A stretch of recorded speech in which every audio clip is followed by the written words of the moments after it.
Si tu t'es déjà penché sur l'une de nos vidéos, tu sais ce qu'est la méritocratie. Mais oui, cette idéologie basée sur le mérite dans laquelle seule ta détermination et ton travail acharné te mèneront au sommet de la gloire. À toi les tapis rouges et les voitures de luxe.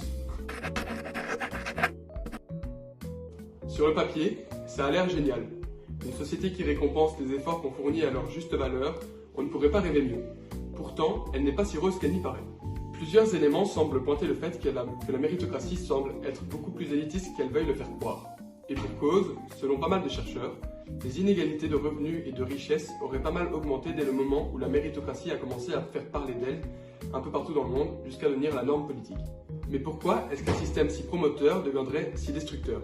Ne me remerciez pas pour la rime. Cela peut s'expliquer par les différentes positions sociales dans une société. La position sociale, ou classe sociale si tu préfères, c'est le statut que tu as dans cette dite société, et ce statut, il est surtout décidé par le métier que tu exerces et l'endroit d'où tu viens. Tu t'en doutes, dans la vie, tout le monde n'a pas les mêmes moyens.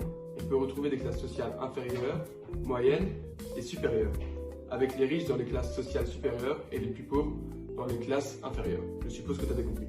En fonction de la classe dans laquelle tu te trouves, tu ne profiteras pas des mêmes avantages sociaux, ce qui peut créer des grosses inégalités entre les différents groupes. Malheureusement, bien que ce ne soit pas son objectif, la méritocratie participe aussi à ces différences de traitement.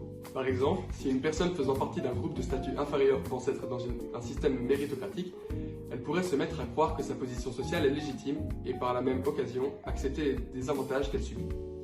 Les groupes à statut élevé, quant à eux, pourront déduire le fait que les membres des groupes plus faibles socialement ne peuvent s'en prendre qu'à eux-mêmes individuellement pour la situation dans laquelle ils sont, même si ce n'est pas forcément vrai. Encore plus embêtant, l'idée même de penser que notre position dans la société est basée sur notre travail et notre mérite nous fait grandement nier l'importance des inégalités sociales et par la même occasion des inégalités économiques, raciales et de la discrimination. Au point où l'on en serait d'ailleurs moins susceptible de voter pour un parti politique qui tenterait de réduire ces inégalités.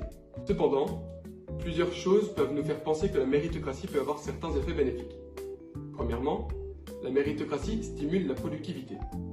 En effet, dans une société basée sur la méritocratie, le travail, l'amélioration de nos compétences et les efforts sont reconnus et récompensés.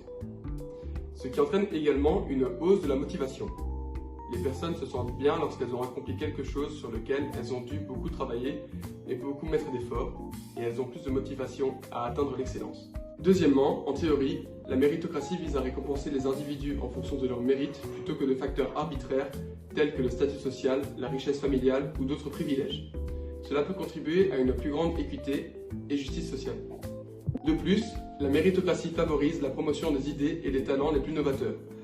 Les individus sont encouragés à penser de manière créative et à proposer des solutions innovantes, ce qui peut contribuer à l'avancement de la société. Pour conclure, il est clair que la méritocratie a à la fois des défauts et à la fois des côtés qui peuvent être bénéfiques. Le plus important reste tout de même d'être au courant de tout ce qu'elle peut nous apporter et pas juste de se dire que toutes les vidéos de billionnaire mindset disent la vérité, mais aussi de rester conscient qu'elle peut parfois avoir de mauvais impacts. Voilà, cette vidéo est terminée, j'espère qu'elle t'a plu et qu'elle t'a surtout appris des choses. Dans tous les cas, maintenant, tu as toutes les cartes en main pour te faire ta propre idée de la méritocratie.